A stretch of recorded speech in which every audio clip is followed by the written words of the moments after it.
Good afternoon. It is Tuesday, March 9th.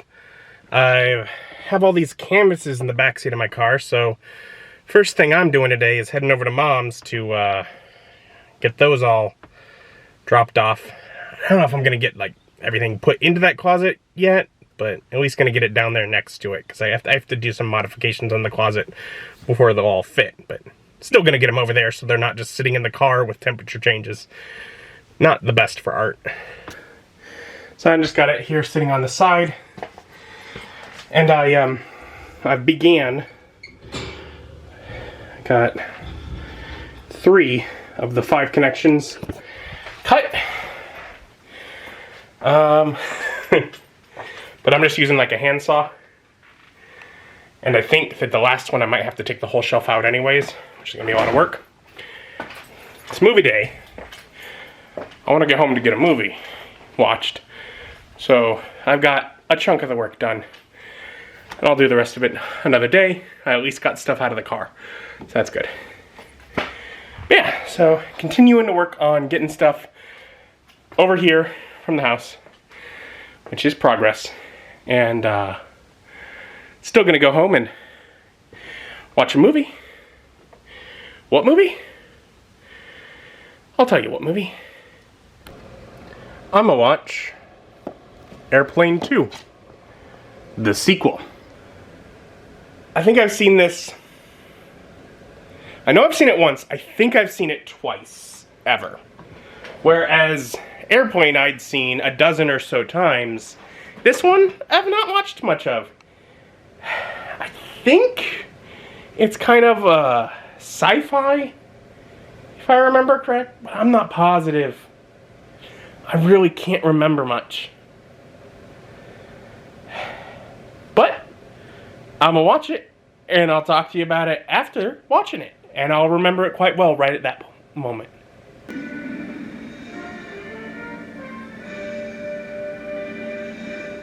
And I would give Airplane 2, the sequel, 5.9 out of 10. I mean, it's not terrible. But it is the worst of what I mean, yeah, it is a spoof on sci-fi genre. And it's also a bit of a spoof on the concept of a sequel in some of the worst ways. I love movies that are sequels.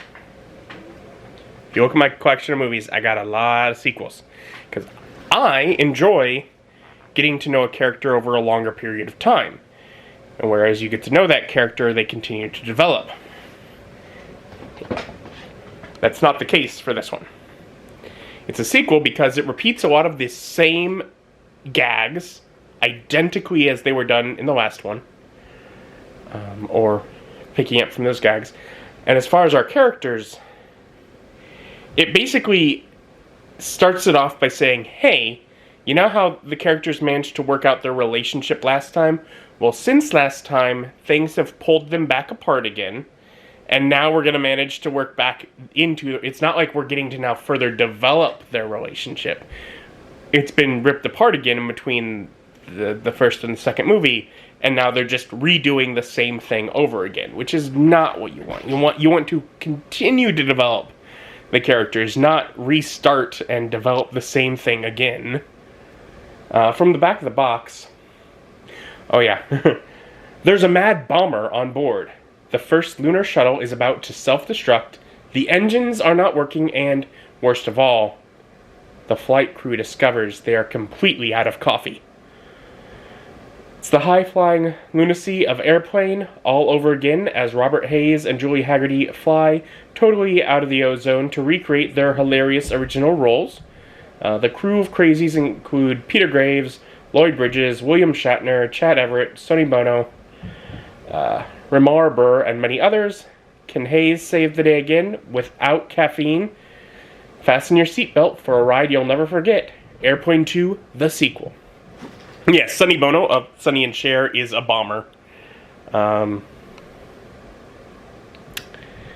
know, to add on all the other drama, there's a bomb on the shuttle. It's a space shuttle. They're going to the moon. Through the asteroid belt, almost to the sun before turning around to go back to the moon. Yeah. The concept of how space works is not important here. And I mean, lots of, gags and nods to sci-fi properties, E.T. and Star Wars and Star Trek. I think Battlestar Galactica and 2001: A Space Odyssey, definitely. I'm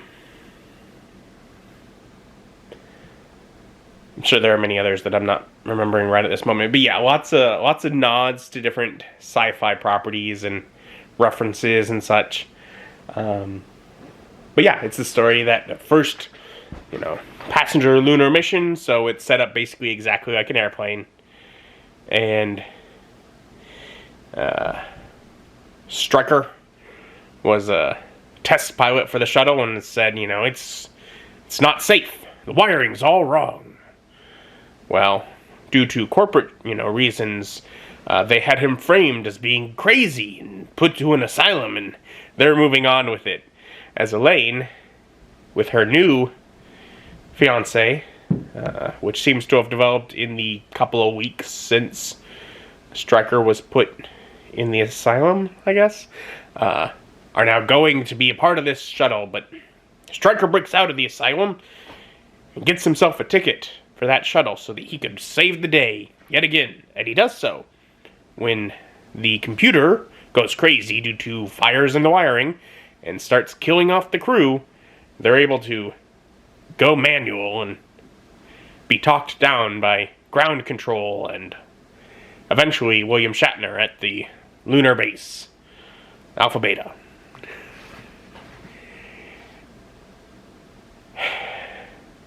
A lot of the same cast, a lot of the same folks, other than our doctor does not reappear, but otherwise many of the same cast show up, either to reprise their roles, Captain Over, some of the ground control crew, but also just a lot of small walk-on parts that were small roles in the first film, reprise the same small role for the same joke this time around. And it's lots of jokes and gags, and it gave me a chuckle. I do not think it would be worth watching if you haven't already seen the first one. And it doesn't really advance the story much further than the first one. It just kind of picks up after things from the first one have fallen apart and rebuilds it. Whatever. This time in space. But if you like the first one, it'll let you chuckle again at some of the same jokes you chuckled at the first time. So there's that. But yeah, so that's Airplane 2, the sequel. It's not super late, but I'm going to do some editing, and I got some Critical Role to watch. So I'm going to call it here. Thank you for joining me, and join me as my journey continues. Bye.